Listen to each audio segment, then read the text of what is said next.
Everyone, आज का Finology topic है बॉन्ड्स।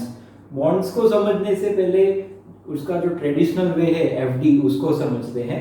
एफडी का मैकेनिज्म कैसे है कि जैसे आपको बैंक को लैंड करना है कोई अमाउंट, तो बैंक वो अमाउंट आपसे उधार लेती है और उसके ऊपर एक टेन्योर डिसाइड होता है। जैसे आपने 1 साल की एफडी की है तो ये एफडी का टेन्योर रहेगा 1 साल। उसके ऊपर बैंक आपको इंटरेस्ट पे करती है, तो वो इंटरेस्ट होता है अराउंड 5% 6% के हिसाब से। तो उसी तरह से बॉन्ड्स भी वर्क करते हैं, लेकिन बॉन्ड्स और एफडी में क्या डिफरेंस है उसके ऊपर हम लोग डिसाइड करते हैं। जैसे कोई कॉरपोरेट कंपनीज है, let's say ABC corporation private limited, उसको वर्किंग कैपिटल के लिए, एक्सपेंशन के लिए पैसे चाहिए, लेकिन पैसे कलेक्ट करने के लिए उसके पास 3 ऑप्शन है। जैसे आगे के टॉपिक में भी डिसाइड हुआ था कि कोई भी कंपनी को अगर एक्सपेंशन करना है तो वो इक्विटी का भी ऑप्शन ले सकती है। इक्विटी में वो शेयर्स लॉन्च करेंगे, उसके अगेंस्ट में इन्वेस्टर इन्वेस्ट करेंगे और वो पैसा कंपनी यूज कर पाएगी। लेकिन आईपीओ लाना या शेयर्स इश्यू करना इतना इजी नहीं होता। सेकेंड ऑप्शन होता है बैंक लोन लेना। बैंक लोन लेने में सबसे बड़ा प्रॉब्लम ये है कि बैंक के इंटरेस्ट जो होते हैं वो बहुत ही ज़्यादा होते हैं। लेट्स से कोई भी कॉर्पोरेट अगर बैंक से लोन लेता है तो वो बैंक चार्ज करेगी 10, 11, 12% काइंड ऑफ इंटरेस्ट, जो काफ़ी महंगा होता है। तो तीसरा एक ऑप्शन होता है बॉन्ड्स इश्यू करना। बॉन्ड्स इश्यू करना क्यों कंपनीज के लिए फेवरेबल है, उसके लिए हम लोग मैकेनिज्म समझते हैं।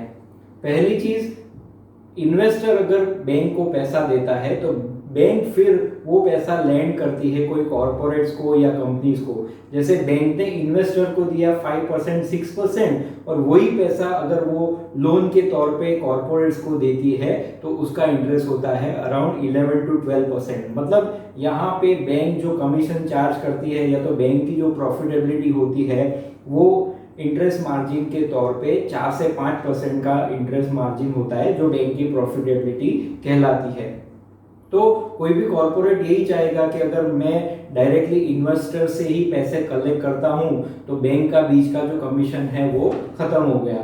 तो लेट्स से कोई एबीसी कॉर्पोरेशन को पैसे चाहिए 1000 करोड़, तो वो क्या करेगी, अपने बॉन्ड्स इश्यू करेगी लेट्स से 8% के ऊपर। तो यहाँ पे इन्वेस्टर को फायदा क्या हुआ कि एक इन्वेस्टर अगर एफडी में पैसा इन्वेस्ट करता है, मतलब वो पैसा बैंक को लैंड करता है, तो वहाँ पे इंटरेस्ट रेट होते हैं अराउंड 5 to 6%। अगर वही इन्वेस्टर कॉर्पोरेट बॉन्ड्स में इन्वेस्टमेंट करता है, मतलब उसका जो पैसा है वो कुछ ड्यूरेशन के लिए 3 साल 5 साल के लिए कॉर्पोरेट को यूज करने को मिलता है, तो वहाँ पे कॉर्पोरेट 8% 9% काइंड ऑफ रिटर्न दे पाएगी। तो इन्वेस्टर का पहला फायदा ये हुआ कि बैंक एफडी से 1 2 3% ज्यादा रिटर्न मिलता है। कॉर्पोरेट जो बॉन्ड्स इश्यू करते हैं, लेट्स से काफी सारे कॉर्पोरेट्स बॉन्ड रेगुलरली इश्यू करते हैं, let's say Bajaj finance, Tata capital, Muthoot finance, JM finance, Edelweiss, ऐसी काफी तरह की कंपनियां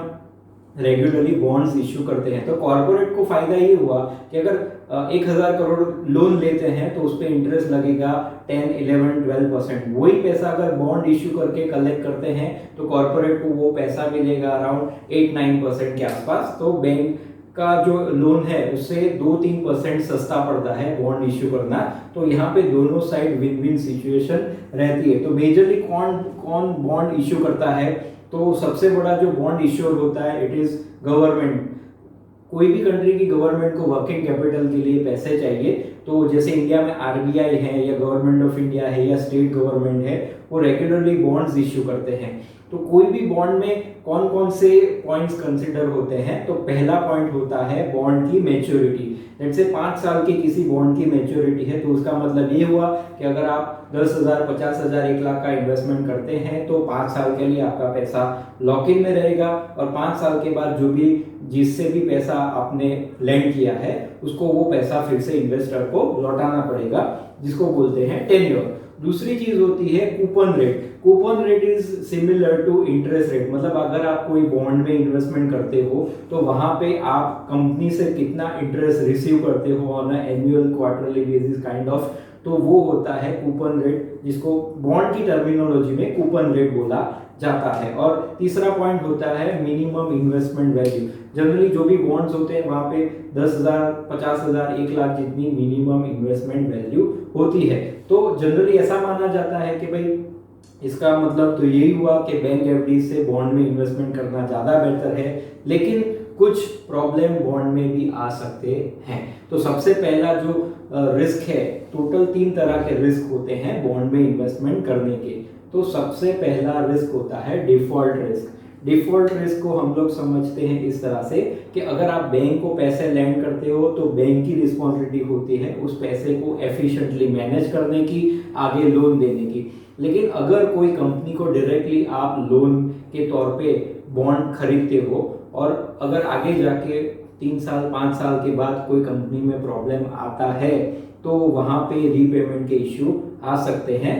नेक्स्ट पॉइंट होता है interest rate risk. Interest rate risk को ऐसे समझते हैं, लेट्स से अभी आपने कोई कंपनी के बॉन्ड खरीदे 7% पे, जो आने वाले 5 साल तक आपको 7% इंटरेस्ट देता रहेगा। लेकिन अगर उसी टाइम पे बैंक एफडीज के इंटरेस्ट फिर से बढ़ गए और बैंक अगर 1 साल 2 साल 3 साल की एफडी में अगर 8% 9% रिटर्न देगा, तो कंपैरेटिवली आपने कंपनी के बॉन्ड में कॉन्ट्रैक्ट के तौर पे ऐसा कॉन्ट्रैक्ट किया है कि आप 5 साल तक पैसे विड्रॉ नहीं कर सकते। तो ऐसे केस में आपका रिटर्न बैंक एफडी से भी कम आने के चांसेस हो सकते हैं। और तीसरा पॉइंट आता है लिक्विडिटी रिस्क। लिक्विडिटी रिस्क मतलब कि 5 साल से पहले आप विड्रॉ नहीं कर सकते, तो ऐसे केस में अगर कोई इमरजेंसी आती है तो अगर आपको रीपेमेंट कंपनी से फिर से लेना है वो इतना इजी नहीं होता, क्योंकि कंपनी ने पहले से ही डिसाइड किया हुआ है कि जब भी मैच्योरिटी होगी तभी कंपनी रिस्पॉन्सिबल होगी आपको पैसे लौटाने के लिए। तो ऐसे केस में अगर आपको ओपन मार्केट में, जैसे काफी सारे बॉन्ड स्टॉक मार्केट में भी ट्रेड होते हैं, तो अगर आपको पैसों की जरूरत होती है तो आपको स्टॉक मार्केट में उसकी प्राइस से कम भी प्राइस में आपको सेल करना पड़ेगा। तो ऐसे केसेस में लिक्विडिटी रिस्क भी रहता है। तो कभी भी आप अगर बॉन्ड्स में इन्वेस्टमेंट करते हो तो कौन कौन सी चीजें देखनी चाहिए, तो सबसे इंपॉर्टेंट होता है उसका क्रेडिट रेटिंग। क्रेडिट रेटिंग मतलब कंपनी उस बॉन्ड के पैसे को वापस करने के लिए कितनी कैपेबल है, उसके ऊपर क्रेडिट रेटिंग डिसाइड होता है। तो सबसे ज्यादा जो क्रेडिट रेटिंग होता है कोई भी कंट्री की गवर्नमेंट का होता है। तो लेट्स से इंडिया में आरबीआई या गवर्नमेंट जो बॉन्ड इश्यू करती है उसको सोवरिन क्रेडिट रेटिंग दिया जाता है। सोवरिन मतलब सबसे ज्यादा जो AAA रेटिंग जो माना जाता है, मतलब कि डिफॉल्ट होने के सबसे कम चांसेस हो, उसको सोवरिन गारंटी बोलते हैं। तो गवर्नमेंट ऑफ इंडिया की सोवरिन गारंटी होने की वजह से वहां पे हाईएस्ट सिक्योरिटी होती है, लेकिन जहां पे सिक्योरिटी हाई होती है वहां पे इंटरेस्ट रेट कंपैरेटिवली कम मिलते हैं। तो अगर आप गवर्नमेंट के कोई बॉन्ड्स में इन्वेस्टमेंट करते हो आरबीआई के बॉन्ड में, तो वहां पे प्रोबेबली इंटरेस्ट रेट जो आपको मिलेगा वो 5-6% के आसपास मिलने के चांसेस होते हैं। फिर आती है कॉर्पोरेट बॉन्ड्स। कॉर्पोरेट बॉन्ड्स में क्या होता है कि जैसे मैंने आपको नाम बताया, Tata capital, Muthoot, JM finance, Edelweiss kind of काफी सारी कंपनियां जो कॉर्पोरेट एफडीज जिसका दूसरा नाम भी है वो निकालते हैं।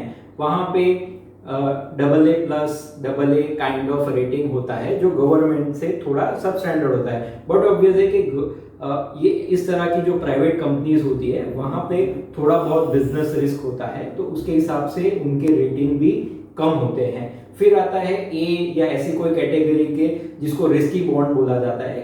काफी सारी कंपनी ऐसी होती है जिनको बैंक से इजीली लोन अवेलेबल नहीं होती, तो वो लोग क्या करते हैं 10%, 11%, 12% के इंटरेस्ट देके मार्केट में से पैसे बोरो करते हैं। तो बट ऑब्वियस एक रिटेल इन्वेस्टर को ये दिखता है कि भाई मुझे तो बहुत ज्यादा 10, 11, 12% रिटर्न मिल रहा है, लेकिन उसके साथ कंपनी का रिस्क भी इन्वॉल्व होता है in terms of interest repayment या तो कैपिटल रीपेमेंट में। तो कोई भी बॉन्ड में अगर आप इन्वेस्टमेंट करते हो तो उसकी क्रेडिट रेटिंग क्या है और आगे जाके कंपनी का आउटलुक कैसा रहेगा, इसके ऊपर खास ध्यान रखना चाहिए। कुछ पॉपुलर बॉन्ड्स के बारे में मैं डिस्कस करना चाहता हूं।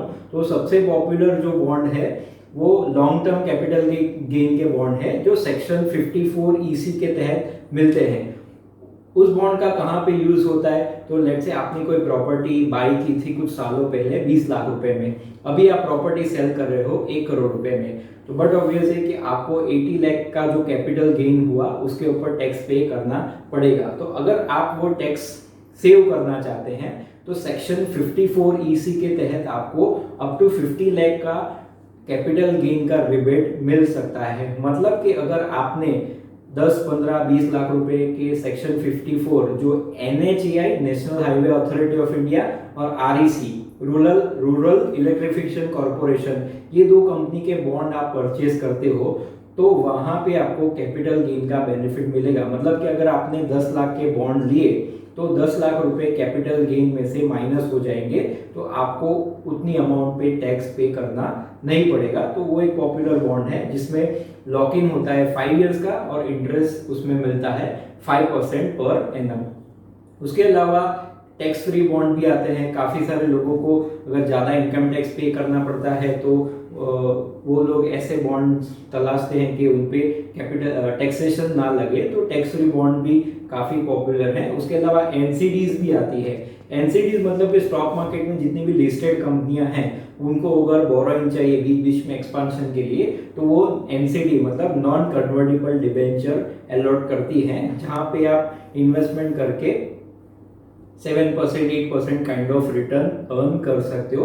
तो ये कुछ पॉपुलर बॉन्ड्स हुए जहाँ पे लोग काफ़ी मात्रा में इन्वेस्टमेंट करते हैं। तो भी अभी भी लेस देन 1% लोग बॉन्ड्स में इन्वेस्टमेंट अभी तक लोगों ने किया है। मेन रीज़न यही है कि बॉन्ड मार्केट थोड़ा बहुत कॉम्प्लेक्स है, इसी वजह से इंडिया में जो लोग काफ़ी सालों से LIC PPF kind of investment prefer करते हैं, क्योंकि काफ़ी सारी टर्म्स जो होती हैं तो वो बॉन्ड मार्केट में उनको समझ में नहीं आती। तो आई होप कि आज जो मैंने आपको ये वीडियो के माध्यम से बॉन्ड मार्केट की जो भी कॉम्प्लेक्सिटी है या जो भी टर्मिनोलॉजी है वो मैं आपको अच्छी तरह से समझा पाया। Thank you so much.